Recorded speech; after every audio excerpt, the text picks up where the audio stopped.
Have you ever wondered what happens in your brain when you experience personal trauma, a crisis, or an unexpected change? In this episode, we're diving into the cutting edge neuroscience behind transformation, how your brain rewires itself to heal, evolve, and unlock new potential. Stick with me, because by the end of this episode, you'll understand how to harness your brain's power to rewrite your story and transform your life. This is where science meets personal growth, and you won't want to miss it.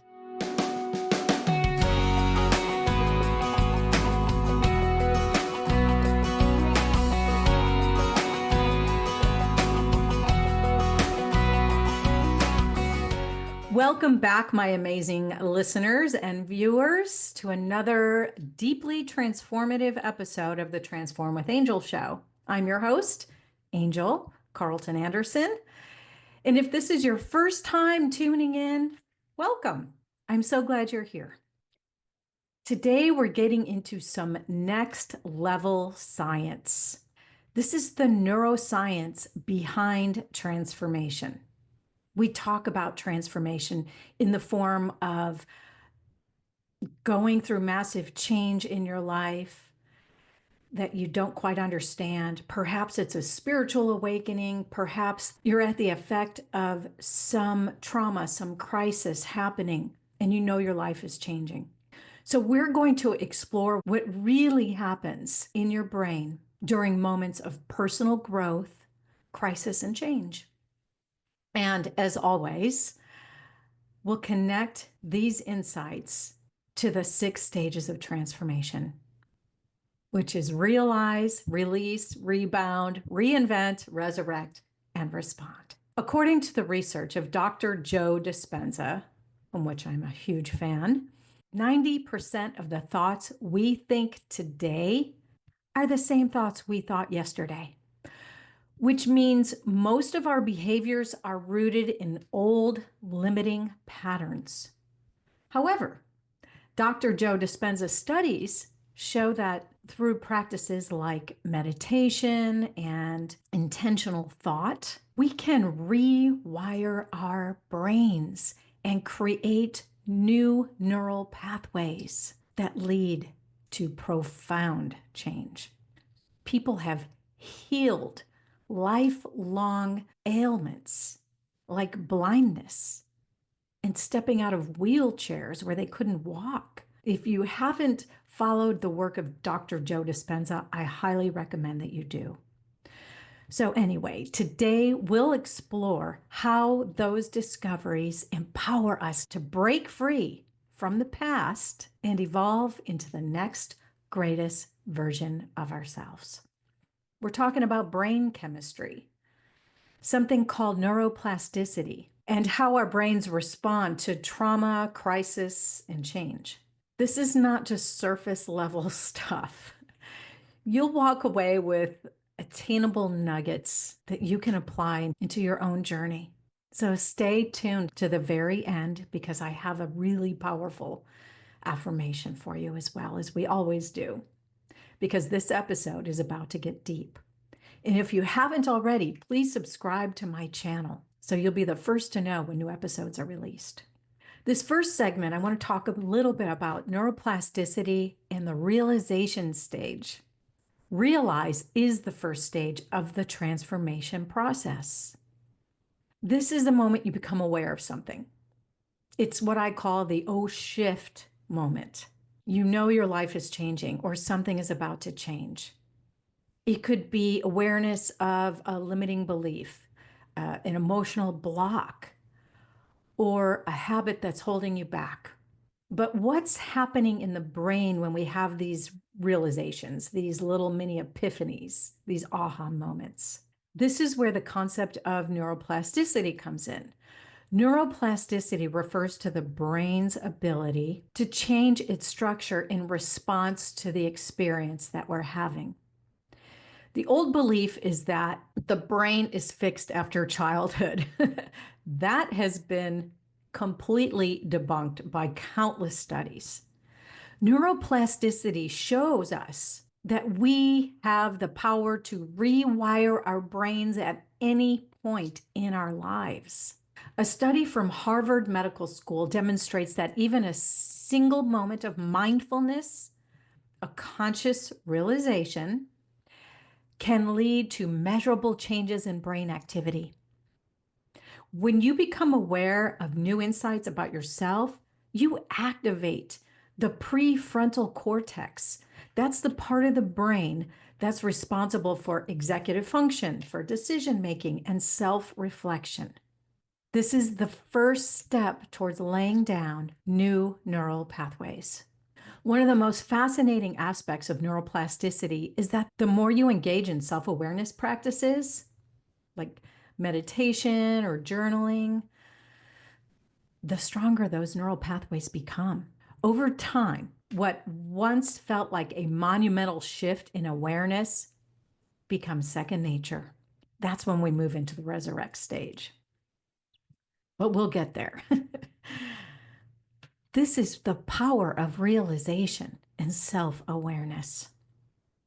You are not just having an aha moment, you are physically reshaping your brain to support new ways of thinking and being. Let's dive into releasing emotional baggage, the role of the amygdala and hippocampus. I don't claim to be an expert in neuroscience, but I am in the process of getting a certification in neuroscience because I am absolutely fascinated with all this stuff.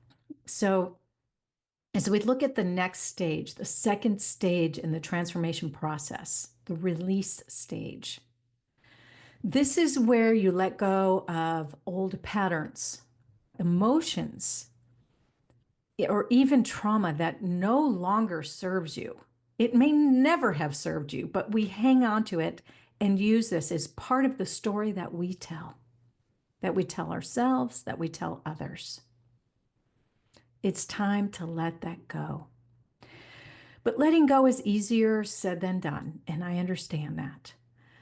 From a brain chemistry standpoint, what's actually going on when we release emotional baggage? One of the key players here is the amygdala.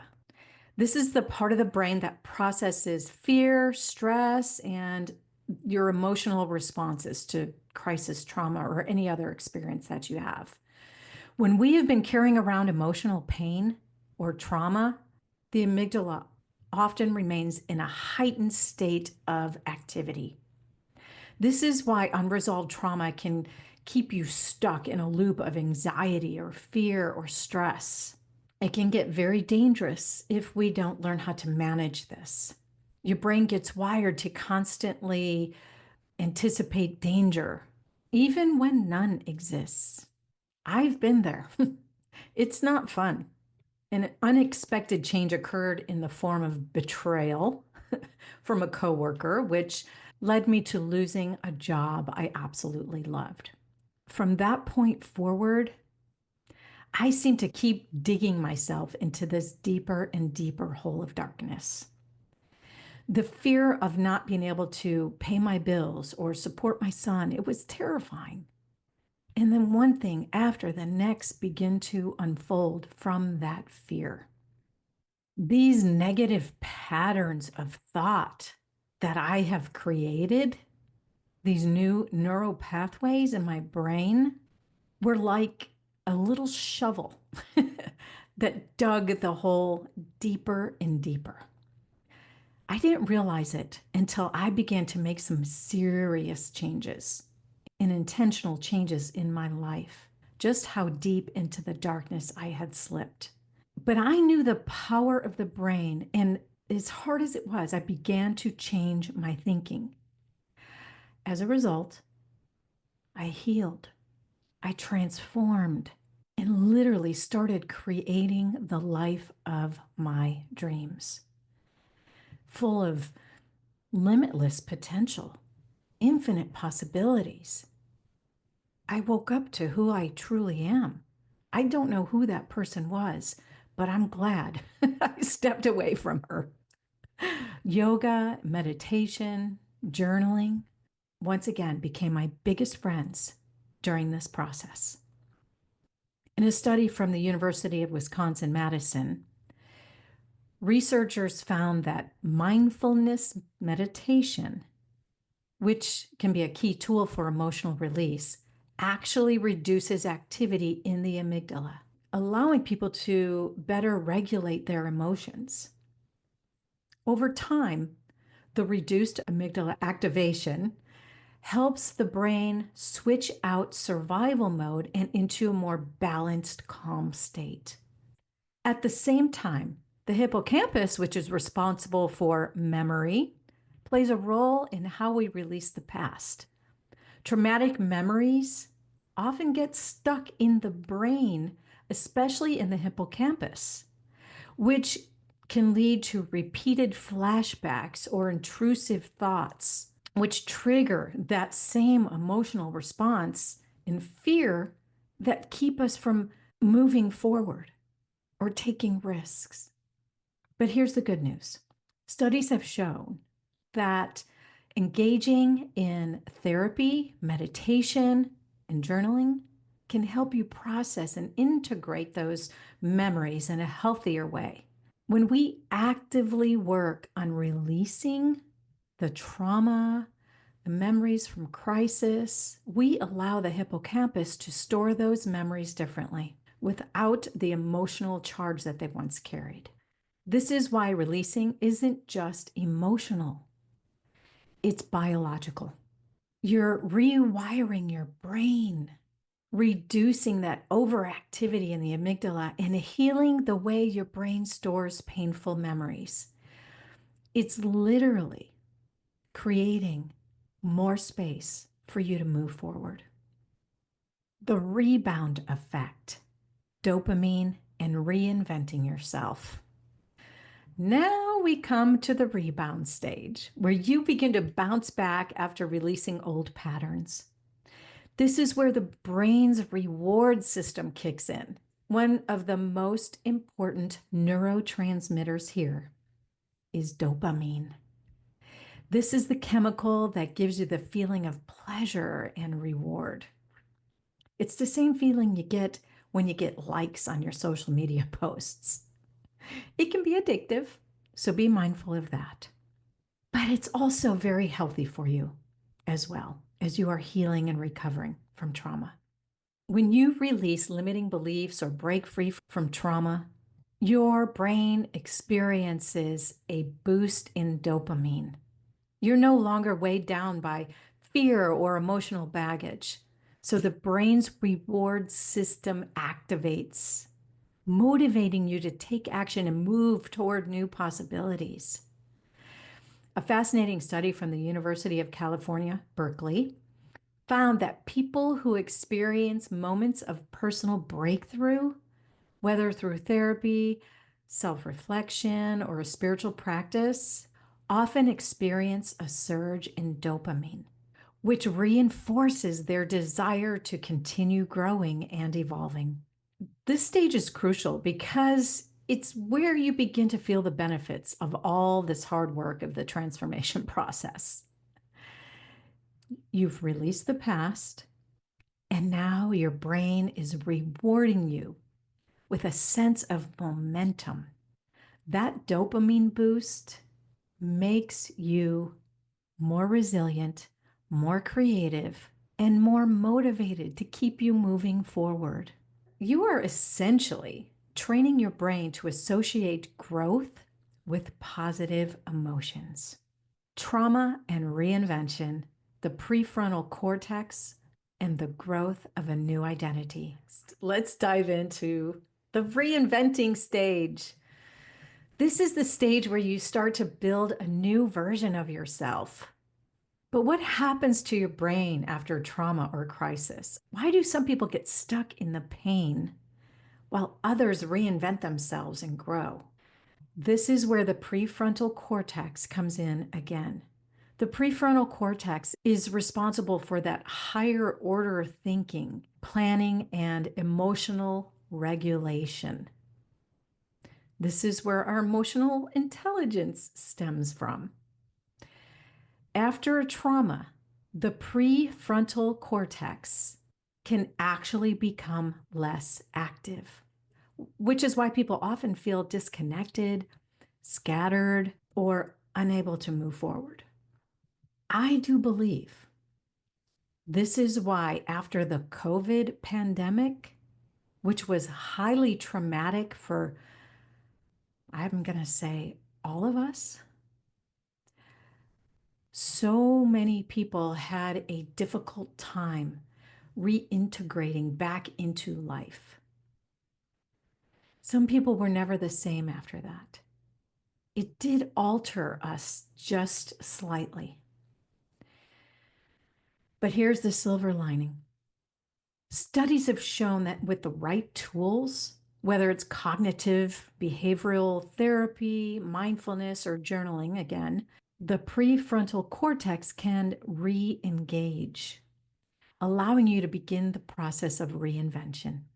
Research published in the journal Neuropsychology found that individuals who actively work on reframing their trauma by finding meaning or purpose in it show increased activity in the prefrontal cortex. This supports the idea that transformation, especially after a crisis, is the process of consciously choosing how you want to rebuild your life. So look for the silver linings. Look for the lessons that each change or transformation brought to you. The trauma I experienced after that devastating job loss definitely triggered a few years of a difficult era in my life. But the growth I experienced, wow, I would probably still be at that job today and may not have ever evolved beyond it. I wouldn't be here doing this podcast likely. And I probably would have been more stuck in the stability of the job than taking risks and doing stuff like this and becoming my own entrepreneur. So many gifts came from that experience. And so I thank the people who threw me under the bus, which is not an easy thing to do. But this is the power of the brain. When you do the inner work, it will pay off. And at the same time, the brain's default mode network, otherwise known as DMN, which is active during self-reflection and mind wandering, that daydreaming that we do sometimes. This plays a critical role in how we reinvent ourselves. This is the power of visualization. When you start to imagine and tapping into the superpower we all possess, that little thing called imagination, and envisioning a better life for yourself, a greater version of yourself, it will transpire, because the brain doesn't know the difference between what's reality and what you're feeding it. The DMN is often overactive in people, especially those who are stuck in negative thinking patterns. I look back and I definitely experienced this. But as we begin to work on ourselves and build new habits, the DMN becomes more balanced, allowing us to shift into a more creative state. In other words, as you reinvent yourself, your brain shifts from focusing on the past to creating a new future. And once that creativity kicks in, you become unstoppable. Another superpower, creativity. Resurrect and respond. The brain's adaptive capabilities in leadership. Because this is truly when you step into becoming a true leader of life. Like it or not, you're becoming a role model for others who are going through difficulty. You've made it past the hardest part. And people are watching you, admiring you. In these final stages, which is when we resurrect and respond, this is where you rise from the ashes of your old self and step into that more evolved version of who you are. At this stage, The brain's ventromedial prefrontal cortex plays a crucial role. This part of the brain is associated with self-identity, self-referential thinking, and personal meaning. When you go through this transformation, especially after trauma, the ventromedial prefrontal cortex adapts and rewires itself to create a new sense of identity. It's like you're putting the finishing touches on your evolved self with new beliefs, values, and a sense of purpose. This is where you start to really start manifesting new opportunities and ideas and people to support this next greatest version of who you are. In terms of leadership, the brain's anterior cingulate cortex, or the ACC, becomes more active during the response stage. The ACC is responsible for empathy, emotional intelligence, and conflict resolution. When you've gone through a transformation process, your ability to lead with empathy and authenticity becomes heightened. This is why so many conscious leaders talk about their own personal growth journeys. They've literally rewired their brains to become more attuned to the needs and emotions of others. This is truly what makes great leaders great.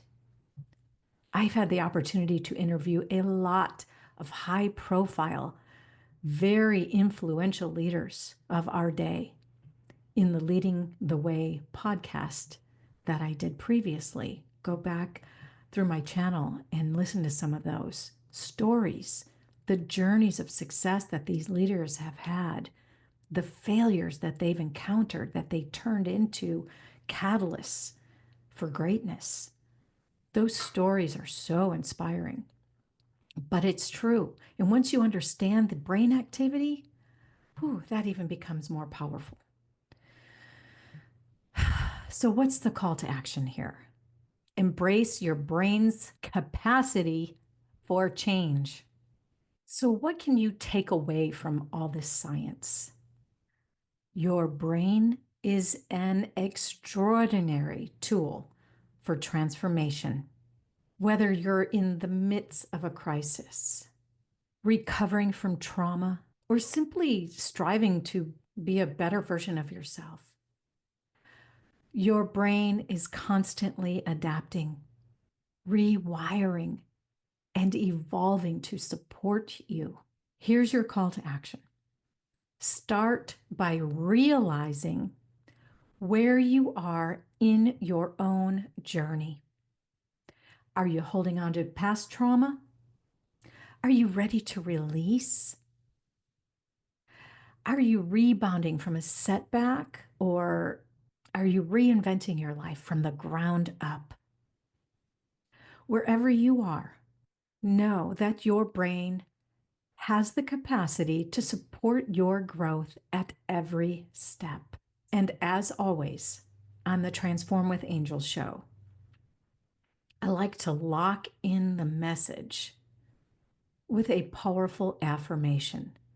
So I invite you to repeat this affirmation, repeat these words after me, and say them with conviction. Feel them, imagine them. Through the power of my mind, healing begins. I trust the unfolding process that rewires my brain and transforms my life.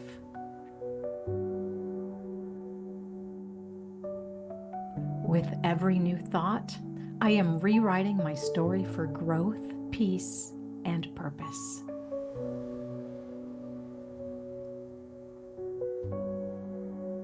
My transformation is guided, and I am fully supported in this journey to my highest self.